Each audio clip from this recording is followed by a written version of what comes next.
A frightening jaunt through feudal Japan. This is Sega Masters.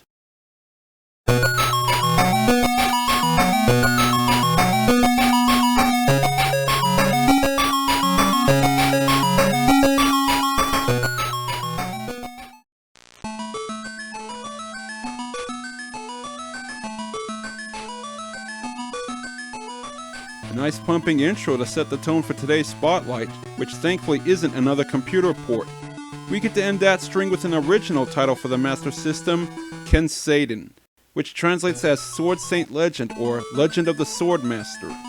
That's certainly appropriate since this is an arcade-style hack-and-slash platformer that actually manages to escape much of the westernization that most Japanese games go through when they get exported to North America.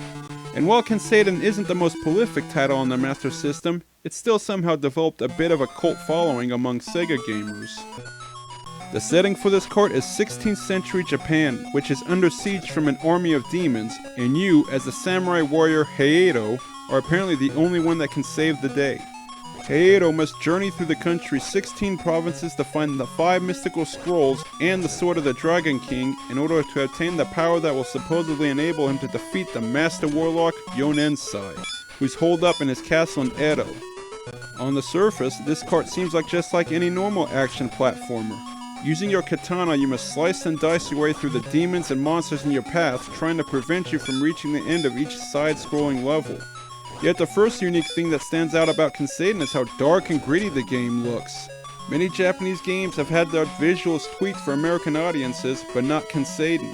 This cart sticks to its roots with its grim atmosphere and enemy creatures seemingly taken from the legends and mythology of old Japan.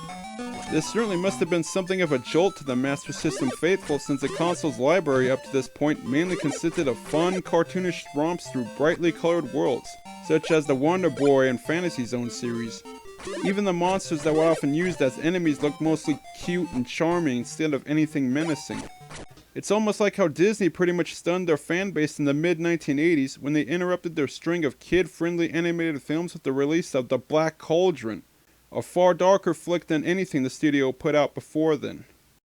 Kenseiden's dark tone and cast of monsters have even often invited comparisons to Konami's classic NES cartridge Castlevania. That discussion does have some merit since both titles have somewhat similar setups. Each cartridge takes place in a heavily gothic setting and features a lone hero fighting his way through an army of demons, though Konami's game dips mainly into Hollywood monster movie lore instead of Japanese mythology. And both carts even have levels that involve climbing up and down steps. But that's about where the similarities end, as Sega's cart proves to be more than a mere Castlevania clone thanks to some unique features. Upon completion of the opening level, you advance to the next province, with this handy map screen charting your progress. The second stage takes place in this temple, which houses the first of the game's 7 bosses. But right from the beginning, you'll get an idea of how much your perseverance will be put to the test throughout your odyssey. Heido starts out with just 3 lives and a few basic sword strikes to fend off the hordes constantly swarming at him from every direction. And all of his fighting is done entirely up close since he has no secondary weapons to back him up. Actually hitting your foes can be a challenge since they often bounce around or hover just outside your sword's range, and a few have the projectiles or ranged attacks your avatar lacks. Not to mention Heido moves and attacks a bit sluggishly, and even jumps like he has rocks in his pockets, though the controls are easy to use for the most part. Fortunately, Heido is not completely without assistance. These health-restoring gourds are among the few power-ups that can assist you, and can be found in certain locations or often dropped by slaying baddies. You also need to keep an eye out for these sword icons that are lying around in many of the levels, as snagging them will boost your attack power. There's also wooden dolls that serve as extra lives, and a few other items. At the top of this temple, you'll meet your first boss, this Wheel Warlock who throws fireballs at you, and it's the standard dodge the attacks and strike back when you get an opening confrontation. Successfully besting the Warlock will reward you with one of the 5 scrolls, each of which bestows Heido with a special technique such as a high jump. And it is weird to see medieval English used in a game set in feudal Japan, and mistranslated at that. Another unique feature that separates Kenseiden from Castlevania is the ability to plot your own course throughout the game.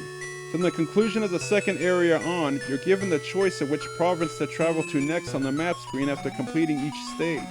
The game gives you the freedom to choose the order in which to tackle the provinces, and you can even bypass the toughest stages entirely if you choose, including the other boss battles.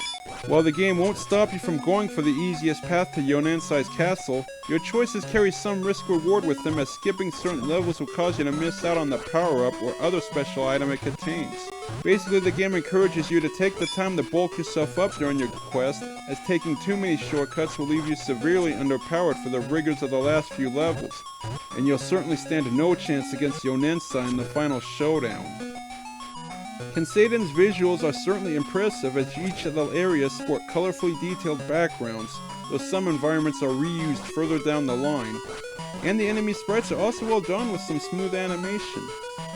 The background music isn't the best, but does its job in fitting in with the fast-paced action, and the sound effects are mostly well done, such as the clanging of your sword on certain objects.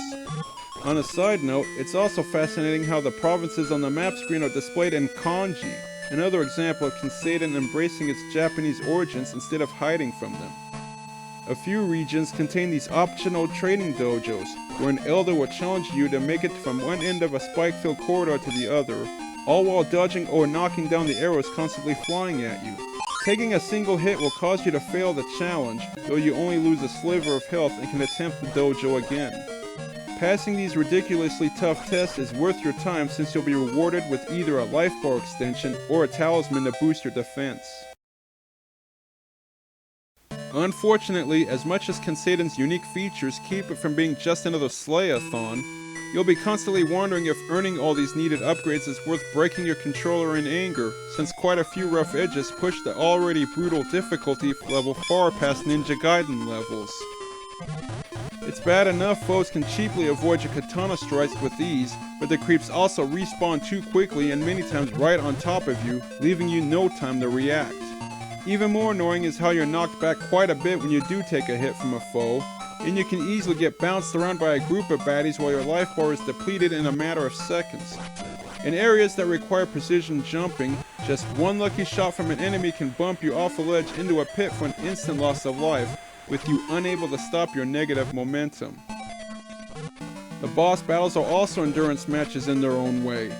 They each take quite a few hits to kill and even have a slight advantage due to some inconsistent hit detection. Your strikes don't always register while they have no trouble knocking you senseless, making actually beating these behemoths pretty much a matter of luck. Putting up with all the frustration could have been worth it had Kenseiden included a save system to preserve your hard work and perseverance. Sadly, there's no way to record your progress, and it's game over once your last life expires unless you found the diary, which gives you one continue. A few cheat codes are available for you to use as well, such as a level select and a secret continue code to resume your session without the diary, but will restart you without any of your upgrades, forcing you to retrace your steps and power up all over again. Either way, all your efforts vanish once the title screen pops back up, making it feel like everything you suffered through was futile unless you somehow beat the game in one setting. Overall, it's unfortunate how the lopsided difficulty and somewhat clunky gameplay keep Kenseiden from reaching the upper echelon of action platformers, since it is competently put together for the most part, and its dark atmosphere, RPG-like elements, and non-linearity help it truly stand out from the Master System pack. Had a bit more polish been applied to it, this cart would have gone in an easy recommendation, but as it stands, Kenseiden may be worth a look if you enjoy really tough games. Everyone else may just want to bow out of this quest.